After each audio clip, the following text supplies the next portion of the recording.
প্রধান উপদেষ্টা ডক্টর ইউনূসের যুক্তরাজ্য সফরে বিএনপির ভারপ্রাপ্ত চেয়ারম্যান তারেক রহমানের সাথে কোনো বৈঠকের সম্ভাবনা আছে কিনা এই বিষয়ে পররাষ্ট্র মন্ত্রণালয়ের কাছে আনুষ্ঠানিক কোনো তথ্য নেই।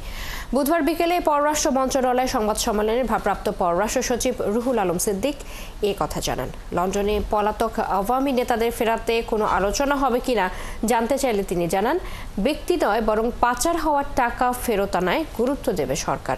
জানাচ্ছেন নাদিয়া শারমিন।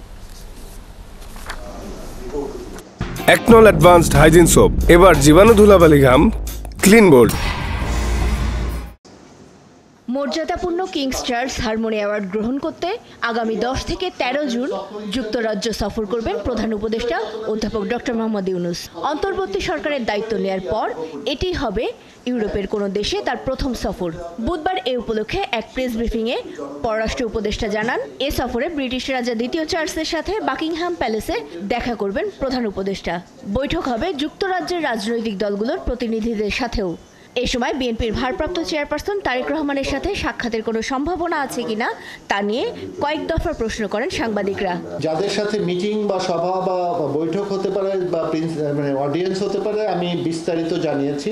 আমরা আসলে কোনো কিছুই লুকাছাপা করি নাই, সুতরাং আমার কাছে অন্তপক্ষে এই বিষয়ে কোনো তথ্য নেই। কোন স্ট্যাটাসে তারেক রহমান সেখানে আছেন সেটিও তার জানা নেই বলে উত্তর দেন তিনি। তবে জানান, এই দফায় প্রবাসী বাংলাদেশিদের সাথে দেখা হওয়ার কোনো কর্মসূচি নেই প্রধান উপদেষ্টার। আমাদের কাছে যে ওনার এখন পর্যন্ত প্রোগ্রাম আছে তাতে ওনার এই ভিজিটে ডায়াসপোরার সাথে কোনো ইন্টারাকশনের সম্ভাবনা না। 5 আগস্টের পর পালিয়ে যাওয়া আওয়ামী লীগ নেতাদের অনেকেই লন্ডনে আছেন। তাদের ফেরানোর আলোচনা চাইতে বরং এ সফরে পাচার হওয়া টাকা ফেরানো নিয়ে আলোচনায় বেশি আগ্রহী সরকার। আমাদের এই মুহূর্তে আসলে প্রধান বিষয়টি হচ্ছে পাচার হয়ে যাওয়া অর্থ উদ্ধার বা পুনরুদ্ধার। আমরা ব্যক্তির বিষয়ে যত না বেশি পদক্ষেপ নিয়েছি বা নিচ্ছি তার চেয়ে বেশি আমাদের পাচার হয়ে যাওয়া অর্থ উদ্ধার করাটাই বেশি জরুরি আমরা মনে করছি। সুতরাং এর চেয়ে বেশি আমার কাছে কোনো তথ্য নেই।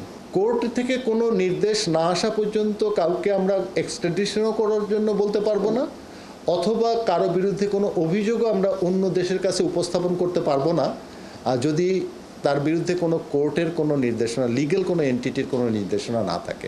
বাংলাদেশে জাতিসংঘের একটি কার্যালয় চালুর বিষয়ে সকালে জাতিসংঘের আবাসিক সমন্বয়কারী গোয়েন লুইস জানালেও পররাষ্ট্র সচিব জানান সেটি হতে পারে স্বল্পকালীন, তাও পরীক্ষা নিরীক্ষার পর্যায়ে আছে।